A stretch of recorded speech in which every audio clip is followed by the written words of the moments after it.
శ్రీమహాగణాధిపతయే నమః. ఓం గురుభ్యో నమః. ఓం శ్రీమాత్రే నమః. పరమేశ్వర స్వరూపమైనటువంటి జ్యోతిష, వాస్తు మరియు ఇతర అనేకమైనటువంటి శాస్త్రములను మనకు అందించినటువంటి మహర్షులకి నమస్కారం. అరుణాం కరుణాతరంగితాక్షీం ధృతపాశాంకుశపుష్పబాణచాపాం అనిమాదిభిరావృతాం మయూకైః అహమిత్యేవ విభావయే భవానీం. శ్రీమాత్రే నమః. మనం ఈరోజు ప్రతి ఒక్కరికి కూడా వాళ్ళ లైఫ్లో నేను ఒక గొప్ప స్టేజ్కి వెళ్తానా లేదా, కొన్ని కోట్లు సంపాదిస్తానా లేదా, ఒక మంచి పేరు ప్రఖ్యాతలు తెచ్చుకుంటానా లేదా అనేటువంటి ఒక ఆశ ప్రతి ఒక్కరికి ఉంటుంది, ఉండాలి కూడా. అయితే అది ఏ గ్రహాల వల్ల ఏర్పడుతుంది? 12 లగ్నాల్లో మీరు మేషం నుంచి మీన లగ్నంలో, మీది ఏ లగ్నమైనా, లగ్నం తెలియదు, కొంచెం రాశి వరకు, అది సెకండ్ ఆప్షన్ రాశి అనేటువంటి చూసుకుంటే కనుక మీకు ఏ గ్రహం బలంగా ఉంటే రాజయోగాన్ని ఇస్తుంది, ఏ గ్రహ బలం వల్ల మీరు ఏ రంగాల్లోకి వెళ్ళగలుగుతారు అనేటువంటి విషయం కనుక, సీక్రెట్ కనుక తెలుసుకోగలిగితే ఖచ్చితంగా మీరు కోటీశ్వరులు అవుతారు. అందులో ఎటువంటి సంబంధం లేదు. అది పెద్ద విషయం కాదు. మనం ఏ రూట్లో వెళ్ళగలగాలి, మనకు రూట్ తెలియాలి. ఇప్పుడు కూడా తిరుపతికి వెళ్తున్నాము, ఈ రూట్లో వెళ్తే వస్తుందండి అంటే వస్తుంది, లేదు రివర్స్లో వెళ్తుంటే ఎంతకాలం మనం ప్రయాణం చేసినా ఎలా అయితే రాదో, మన జీవితంలో కూడా మన జన్మజాతకంలో మనకి ధనాన్ని ఇచ్చే గ్రహం ఎవరు అనేది తీసుకోవాలి.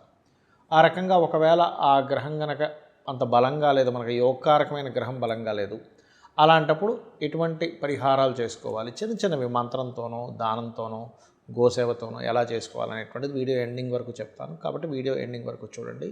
అయితే ఈ విషయాలు చెప్తుంది నేనైనప్పటికీ కూడా చెప్పిస్తుంది సాక్షాత్ లలిత అమ్మవారిగా భావిస్తూ ఒక్కొక్క లగ్నం గురించి తెలుసుకుందాం. కన్యా లగ్నము, కన్యారాశి. కన్యవారికి కనుక చూసుకున్నట్లయితే మీకు మీ లగ్నం నుంచి లగ్నాధిపతి, పంచమాధిపతి, భాగ్యాధిపతి తీసుకుంటే కనుక బుధుడు, శని, శుక్రుడు అవుతారు. వీరు ముఖ్యంగా కోణాధిపతులు శుభాన్ని ఇచ్చేవారు, లక్ష్మీ కారకులని చెప్తూ ఉంటారు. అయితే ఇందులో ఇది ఒకటే కాకుండా లగ్నాధిపతి, లగ్న దశమాధిపతి అయిన బుధుడు మరింత ఎక్కువ ప్రభావం చూపిస్తుంటాడు. కాబట్టి ఎనీ కన్యా లగ్న జాతకులు చూసుకున్నట్లయితే వాళ్ళకి ఎటువంటి పనైనా సరే నేను చేయలేను అనేది కాకుండా చూసి నేర్చేసుకుంటారు, నేను చేయగలను అనుకుంటూ ఉంటారు. దానికి ఒక ప్రాసెస్, ఇలా చేసేవచ్చు కదా, దీనికి ఒక పెద్ద విషయం ఏముందనేటువంటి టాలెంట్ మీలో ఖచ్చితంగా ఉంటుంది. అయితే మీకు ధనాన్ని ఇచ్చే కారకులు ఎవరు? శుక్రగ్రహం అవుతుంది. శుక్రుడు ఎంత బాగుంటే మీరు అంత గొప్ప స్టేజ్కి వెళ్తారు ధనపరంగా. శుక్రుడు బాగోలేడండి, అప్పుడు ఏమవుద్దంటే తండ్రి నుంచి వచ్చే సహకారం కూడా అందదండి. శుక్రగ్రహం స్పాయిల్ అయిందనుకోండి, తండ్రి నుంచి ఏదైతే సపోర్ట్ రావాలో ఆ సపోర్ట్ రాకపోవడం వల్ల మీరు ఇబ్బంది పడుతూ ఉంటారు, గుర్తుపెట్టుకోండి. అది ముఖ్యంగా. అయితే ప్రతి జాతకానికి పూర్వజన్మ కర్మ గురించి నేను చెప్తూ ఉన్నా. ఇక్కడ చంద్రగ్రహం అంటే ఫుడ్ రిలేటెడ్, ట్రాన్స్పోర్ట్ రిలేటెడ్, తల్లి, మనసు, ఈ యొక్క విషయాల్లో ఎవరైతే సరైనటువంటి డెసిషన్స్ తీసుకుంటూ సరిగ్గా వాళ్ళ ఇదిని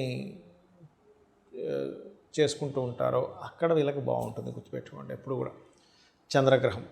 అయితే ఇక్కడ మీరు అర్థం చేసుకోవాల్సింది ఏంటంటే, ఈ చంద్రుడు బాగున్నాడు అనుకోండి, ఉదాహరణకి చంద్రగ్రహం కనుక బాగుంటే మీకు ఖచ్చితంగా ఏమవుతుందంటే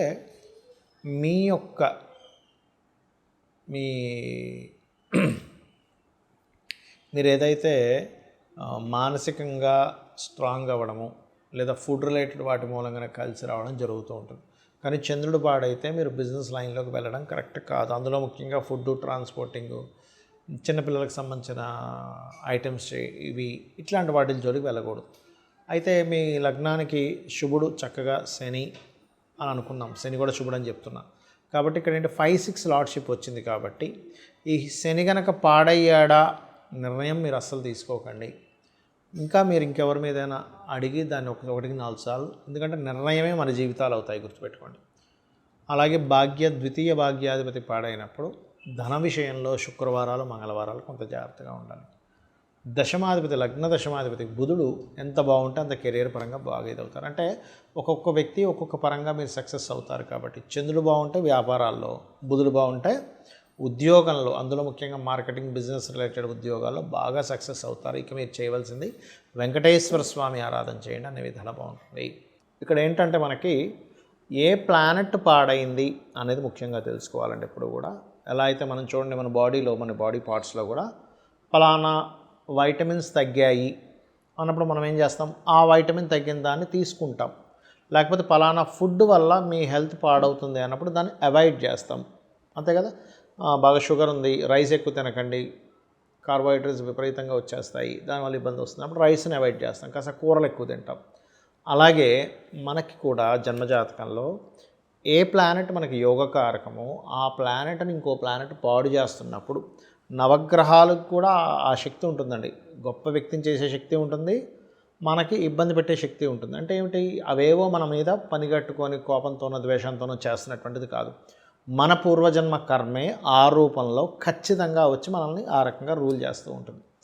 అప్పుడు మరి ఉదాహరణకి రవి పాడయ్యాడు మీ జన్మజాతకంలో, కానీ యోగకారకుడు లేదా శత్రువై పాడయ్యాడు. అలాంటప్పుడు చేయవలసిన రెమెడీ ఏమిటి అంటే సూర్య నమస్కారాలు చేసుకోవడము, గోధుమలు 1 కేజీ గోధుమలు, ప్రతిదానికి కూడా కేజీ గుర్తుపెట్టుకోండి, గోధుమలు దానంగా ఇవ్వడము, అలాగే ఆదివారం నాడు ఇవ్వడం, దాంతోపాటు రెడ్ కలర్ క్లాత్ ఇవ్వండి, ప్లస్ గోధుమ రవ్వ గోవుకు తినిపించండి, సూర్య నమస్కారాలు చేసుకోండి. అప్పుడు మీకు అంటే మీ జన్మజాతకంలో రవి వీక్గా ఉన్నాడు, రవి వల్లే మాకు ఇలా అవుతుంది అన్నప్పుడు తండ్రిని నమస్కరించుకోవడము, తండ్రి పాదాలకు నమస్కరించుకోవడం చేస్తూ ఉండాలి. అధికారులతో గొడవలు పెట్టుకోకూడదు, ఎందుకంటే వీక్గా ఉండే ప్లానెట్ వల్ల ఇబ్బంది వస్తూ ఉంటుంది. ఇక చంద్రుడు వీక్గా ఉన్నాడు, మీకు మెడిటేషన్ ఎక్కువగా చేస్తుండాలి, నదీ స్నానాలు ఎక్కువగా చేస్తుండాలి. ముఖ్యంగా స్నానం చేసేటప్పుడు గంగేచ యమునేచ గోదావరి అని ఒక శ్లోకం ఉంటుంది మనకి, లేదా గంగా నది గంగే అనుకొని స్నానం చేసినా కూడా మీరు ఎప్పుడైతే వాటర్ని ఒక దేవతా స్వరూపంగా చూస్తారో అది ఆటోమేటిక్గా మీకు చంద్రదోషం పోతుంది. మాతృమూర్తికి అంటే తల్లిగారికి రోజు నమస్కరించుకోవడం చేస్తుండాలి, వాయువ్య దోషం ఇంట్లో లేకుండా చూసుకుంటుండాలి, బియ్యము దానంగా ఇస్తుండాలి విత్ వైట్ కలర్ క్లాత్తో పాటు. అదేవిధంగా గోవులకు ముల్లంగి తినిపిస్తూ ఉండండి, లేదా కీర లాంటిది. ఇక కుజుడు పాడయ్యాడు, ఏమవుతుందంటే సర్వసాధారణంగా కుజుడు గనక ఎఫ్లిక్షన్ ఇచ్చేటప్పుడు భూములు, అన్నదమ్ములు, గొడవల వల్ల ఇస్తూ ఉంటాడు. రవి అయితేనేమో అధికారము, చంద్రుడైతే మానసికంగా తల్లి, అక్క, ఈ వరుస వాళ్ళతో లేదా ప్రయాణాలు ఇస్తాడు. అయితే కుజుడు పాడయ్యాడు మీ జన్మజాతకంలో, ఆ ప్లానెట్ వల్లే మీరు కోటీశ్వర్లు అవ్వాల్సింది ఆగిపోతుంది. అప్పుడు చేయవలసింది ఏంటంటే కందులు దానంగా ఇవ్వడం, రెడ్ కలర్ క్లాత్, స్కందుడిని ఆరాధించడం, ఎక్కువగా సుబ్రహ్మణ్యేశ్వర స్వామిని ఆరాధించడము, గొడవల జోలికి వెళ్లకుండా ఉంటే చాలండి. ఎందుకంటే ఆ రూట్లోనే మీకు ఇబ్బంది ఇస్తుంది అన్నప్పుడు చిన్న ఉదాహరణ, ఒక కర్వ్ ఉంది, స్పీడ్గా వెళ్తేనే పడతాడు అన్నప్పుడు ఏం చేస్తాం, స్పీడ్గా వెళ్ళాం అక్కడ ఆ కర్వ్ దగ్గర. చిన్న లాజిక్, మరొక ఏం లేదు, స్లోగా వెళ్తే కర్వ్ తిరిగిపోతాం, యాక్సిడెంట్ అవ్వదు. అలాగే కుజగ్రహం పాడైనప్పుడు ల్యాండ్స్ కొనేటప్పుడు జాగ్రత్తగా ఉండాలి, ఎందుకంటే ల్యాండ్స్లో ఇరుక్కుపోతారు ఇక్కడ వీళ్ళు, కుజుడు బుధుడు ఎవరు పాడైనా కూడా. అలాగే అదేవిధంగా మీకు గొడవలు, ముఖ్యంగా డిపార్ట్మెంట్ వాళ్ళతో, పోలీసులతోని, యంగ్స్టర్స్తో అనవసరం గొడవలు పెట్టుకోకూడదు.